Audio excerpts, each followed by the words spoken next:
Okay, so this is question 16 from the 2024 Advanced Maths HSC. We're told flowers were planted in 2 gardens on a particular day. 25 flowers were randomly selected and their heights measured in millimeters. The data is given in the box plots. Compare the 2 data sets by examining the skewness of the distributions and the measures of central tendency and spread. Okay, so central tendency and spread, really what we care about there is the median, because these are box and whisker plots. We want to know the median for both of these. For spread, we want to know the IQR and the range. So the interquartile range and also the range, or approximations of these values, so that we can actually answer the question and compare the two. So for garden A, the median, we can read off the plot. The line in the middle of the box, if we drag that down, it's about 171, 172. So the median is about 171 or 172. The interquartile range is the width of the box in the middle. So it goes from just below 160. So the IQR goes from just below 160. So maybe that's 159, all the way up to something just above 175. Maybe that's 177. So 177 minus 159, that's going to be about 18. So the interquartile range is about 18. Then the range is the gap between the max and the min. The max is about 184, and the min is about 144 or 145. Let's say 144. So this is 40. So for garden A, it has quite a high median. It does have quite a large interquartile range and a very large range. So for garden A, on average, things are 171 or 172, but there is a lot of variation. For garden B, the median is much lower. It's about 150, let's say 152. So the median we can read off this is about 152.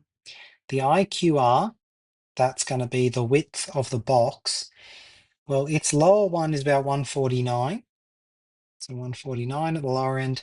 Upper one is about 158. 158. So this is about 9. And then its range goes from the upper level is about 172. Lower level is about 144 again. 144.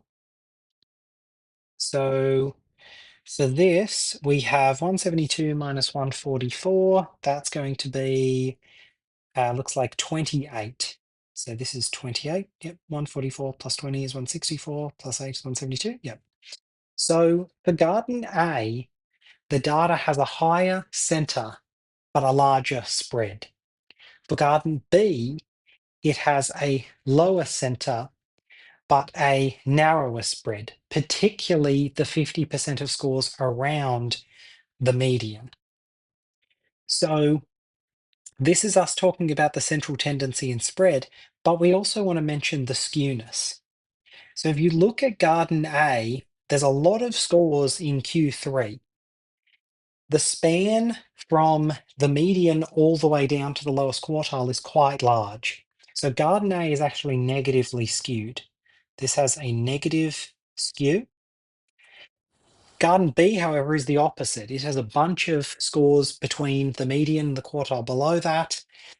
It does have a lot of scores spread out above the median, though. So garden B has a positive skew. So when we're looking at a question like this, there's no real correct answer that you're asked for.